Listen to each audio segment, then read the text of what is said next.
Welcome to a brand new episode of Law and Batting Order. I'm your host, Tony Iliakostas. Here are some quick hits from the past week. The NBA offseason is underway and teams are wheeling and dealing left and right. The Brooklyn Nets started off on the right foot by trading away an array of bench players to the Atlanta Hawks for all-star shooting guard Joe Johnson.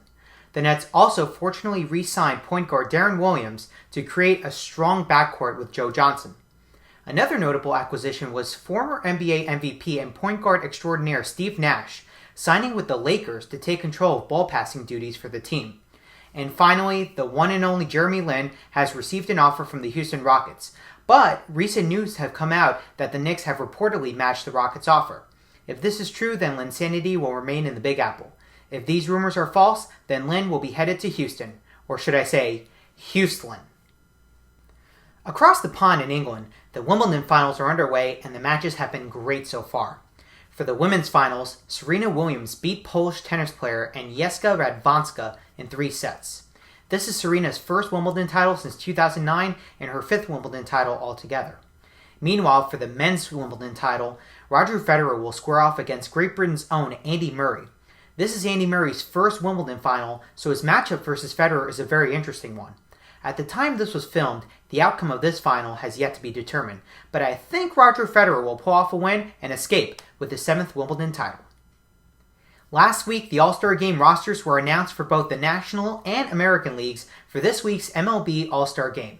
Over in the National League, the St. Louis Cardinals are sending off 6 of their best players, including Carlos Beltran, Yadier Molina, and Matt Holliday.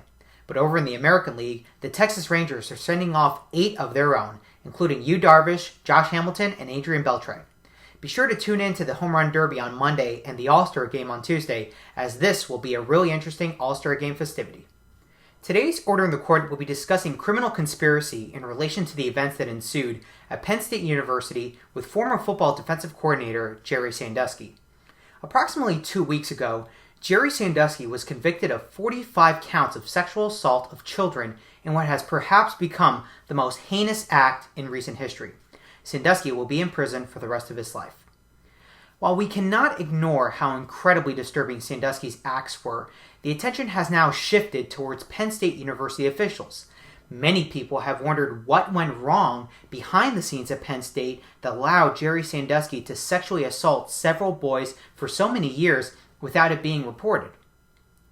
Evidence has started to surface which suggests that emails were exchanged between former Penn State President Graham Spanier, former Penn State Athletic Director Tim Curley, former Penn State Vice President Gary Schultz, and the late Joe Paterno in 2001, showing that they all had full knowledge of Jerry Sandusky's inappropriate behavior. In sum and substance, the email stated that the school would not turn Jerry Sandusky over to police. Instead, Paterno, Spanier, Schultz, and Curley all agreed to discipline Sandusky under their own terms, perhaps recommending counseling. Unfortunately, we know this didn't happen, as Sandusky continued to sexually abuse young boys and maintained incredibly close ties with Penn State and its administration. A lot more information has yet to be discovered regarding these emails. However, based on the few facts that we do know about these emails, criminal charges could arise against Spanier, Schultz, and Curley. Thus, today's episode will discuss whether or not Graham Spanier, Tim Curley, and Gary Schultz could be charged with criminal conspiracy under Pennsylvania's criminal conspiracy statute for concealing information about Jerry Sandusky's sexual abuse against minors. Just as a point of clarification, while Joe Paterno was a protagonist in these email exchanges, he cannot be criminally charged because he has passed away. Had Paterno still been alive, charges could have been filed against him.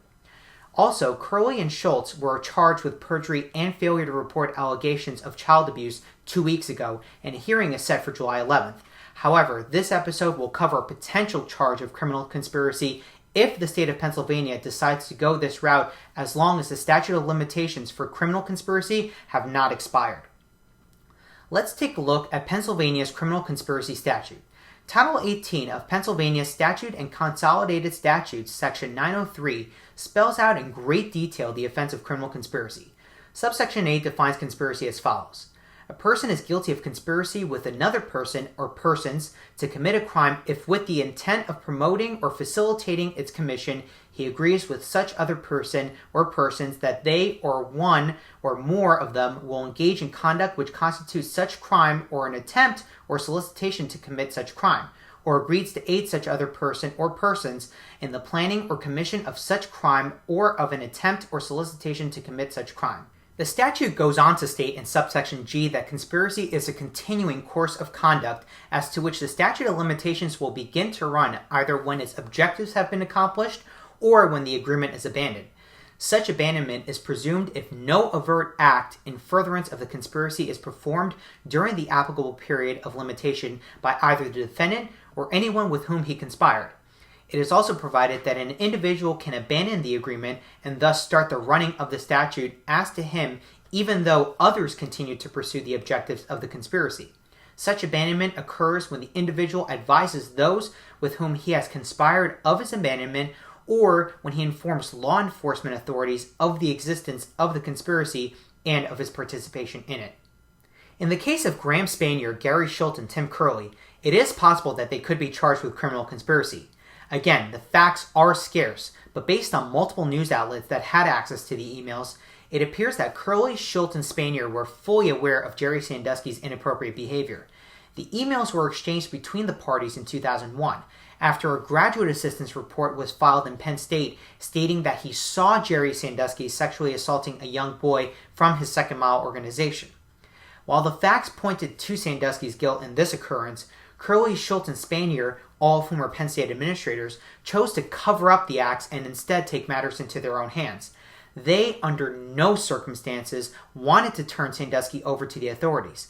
By not reporting Sandusky to the police and keeping this incident under wraps, Curley, Schultz, and Spanier have satisfied the conditions to potentially be found guilty of conspiracy under Pennsylvania statutes. They aided Sandusky in that they allowed him to continue being a part of the Second Mile organization in spite of what they knew. According to Pennsylvania law, this was a continuing course of conduct.